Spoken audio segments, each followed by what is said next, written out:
পুরোটা সময় আধিপত্য দেখিয়েও শেষ পর্যন্ত পরাজিত দল বাংলাদেশ। বিশ্বকাপে প্রোটিয়াদের প্রথমবার হারানোর মোক্ষম সুযোগটা মিস করল টাইগাররা। এই হারের পর সমালোচনার কাঠগড়ায় অনেকেই।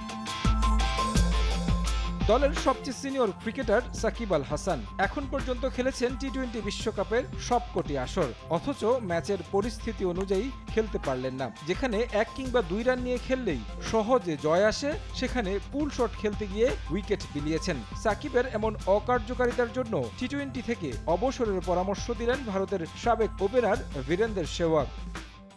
আমার তো মনে হয়েছে গেল বিশ্বকাপেই তার বিদায় নেওয়া উচিত ছিল। তার আর টি-20 ফরম্যাটে খেলা উচিত নয়। ব্যান হওয়ার পর যখন ফিরলেন, কোনো ধরনের কার্যকর ভূমিকা রাখতে পারেননি। আপনি এত সিনিয়র ক্রিকেটার, আপনার তো একটু লজ্জা হওয়া উচিত। আপনার উচিত নিজ থেকে টি-20 ক্রিকেট থেকে অবসর নেয়া। আমি যখন শ্রীলঙ্কায় টি-20 বিশ্বকাপ হচ্ছিল, তখন ডেল স্ট্রেন আফগানিস্তানের বোলারদের খেলতে পারছিলাম না।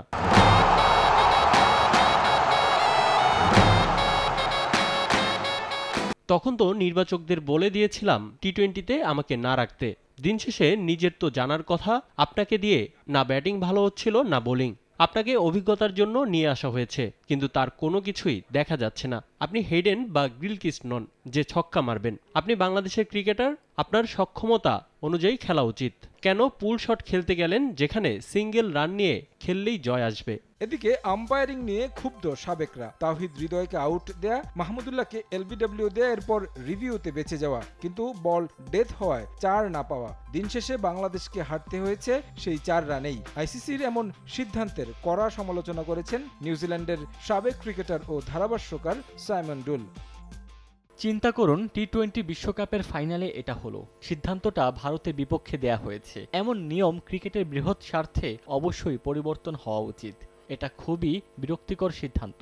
এই আসরে ভালো আম্পায়ারিং হয়ে আসছিল, কিন্তু এই ম্যাচে বাজে আম্পায়ারিং হয়েছে। এটা লেগ বিফোর হওয়া উচিত ছিল, কিন্তু তার নিয়মের কারণে দেয়া হলো না। কল্পনা করুন, বিশ্বকাপের ফাইনালের শেষ বলে এমন একটা সিদ্ধান্তের কারণে অন্য দল ট্রফি নিয়ে যাচ্ছে, তখন আপনার কেমন লাগবে? আইসিসি ইভেন্টের আগে এসব বিষয় নিয়ে আলোচনা হলেও কোনো কার্যকর সিদ্ধান্ত আসে না।